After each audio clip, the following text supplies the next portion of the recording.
सुर में गाना सीखिए पाधानीसा ऐप के साथ। AI powered personal music teacher from Saregama.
Gandhi ji का क्या संदेशा था। 8 वर्ष हुए इस बात को, और आप सबों के को याद होगा कैसे एकदम से हिंदुस्तान का दिल दहल गया था इस खबर को सुन के। और हम लोग जो उनके नीचे काम करने वाले थे और उनसे सलाह मशवरा लेते थे हर बात पर, एकदम से हमारे आंखों के सामने अंधेरा छा गया था। लेकिन अब इस बात को सोचकर और गांधी जी के जीवन को देखकर और उनके मरने को देखकर विचार ये होता है कि जीना भी अच्छा था और मरना भी अच्छा था। मामूली मरना उनको शोभा नहीं देता, जैसे मामूली जीना उनको शोभा नहीं देता।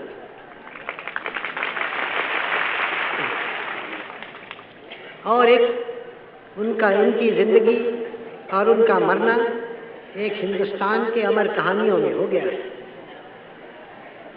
लेकिन कहानियाँ तो हमारी बहुत सारी हैं।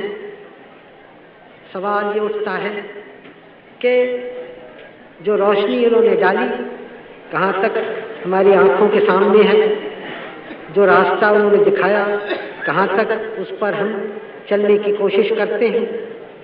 इसलिए ऐसे दिन जैसे 30 जनवरी था अभी, जो कि आप जानते हैं अब एक हमारे शहीदों का दिन हिंदुस्तान भर के लिए हो गया है। या आज का दिन 13 फरवरी, इस दिन कुछ देर ज़रा हमें अपने दिल से पूछना है, हम कहाँ हैं, हम किधर देखते हैं।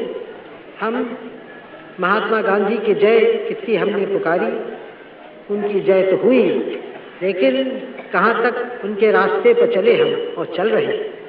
ज़रा अपने दिमाग को, दिल को ताज़ा करना और इस सवाल का जवाब ढूंढना, क्योंकि बहुत आसान होता है, हम भूल जाते हैं। लोग भूल जाते हैं बड़ी से बड़ी बातों पर, लोग बहक जाते हैं आसानी से, और हमने इतने बड़े काम उठाए हैं कि उसमें न भूलने की गुंजाइश है न बहकने की। प्यारे भाइयों और बहनों, मैं आज खास कर हमारे देहात के रहने वाले जो भाई हैं, बहनें हैं, उनसे बोल रहा हूँ।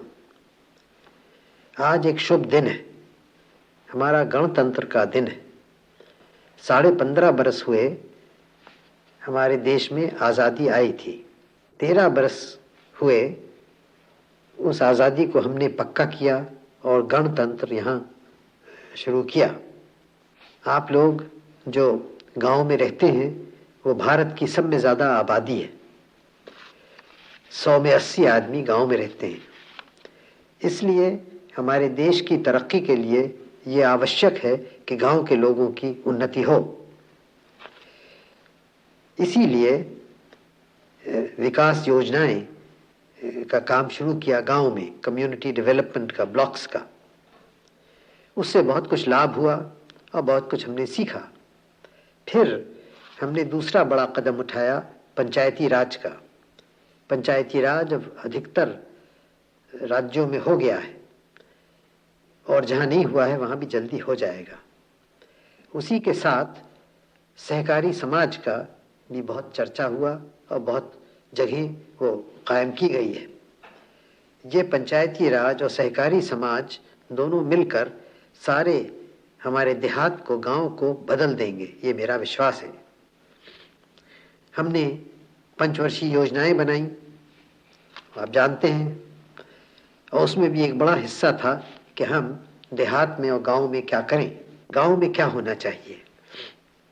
ये कहा गया है कि सब गांव में हम एक गांव का रक्षा दल बनाएं, स्वयं सेवक दल।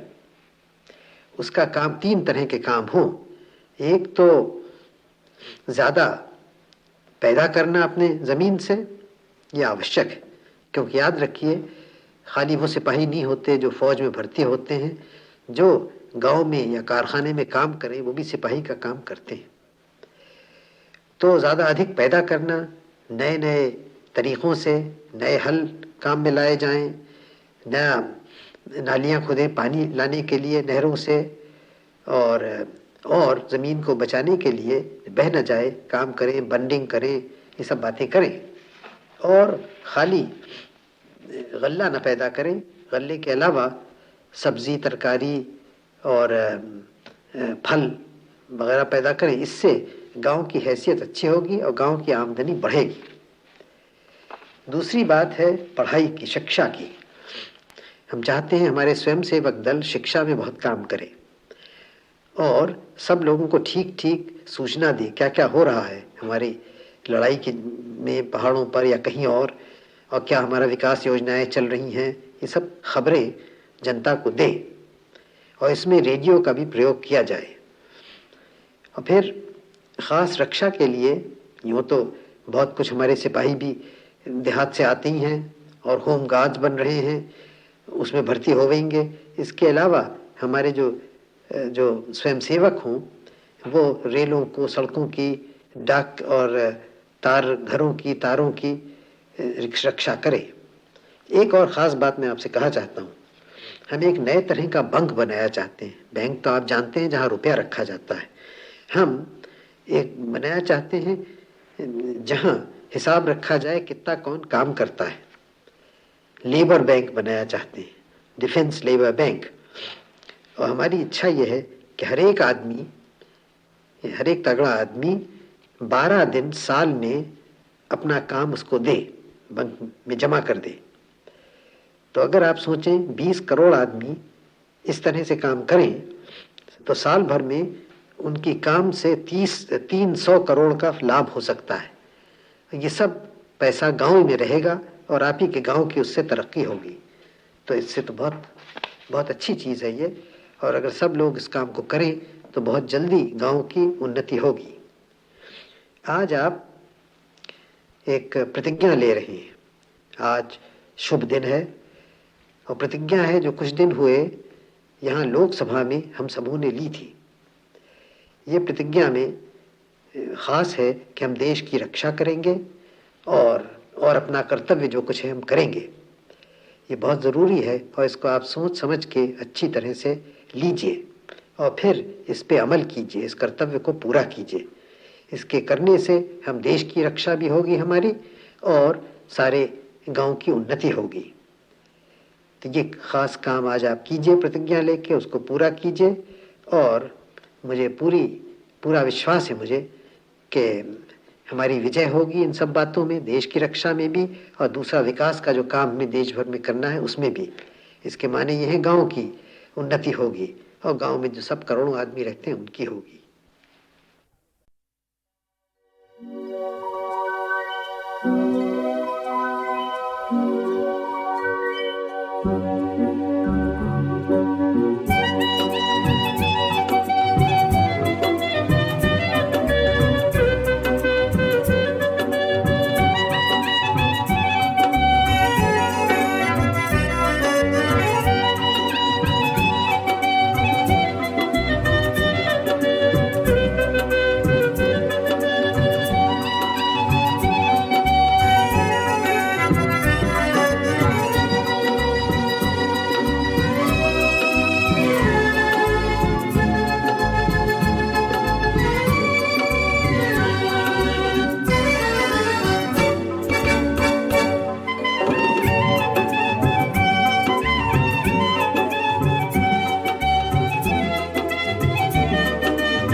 ये बातें असल में एक बड़ी क्रांति करके उलट अपनी समाज में करनी है, इसको उलट पलट करना।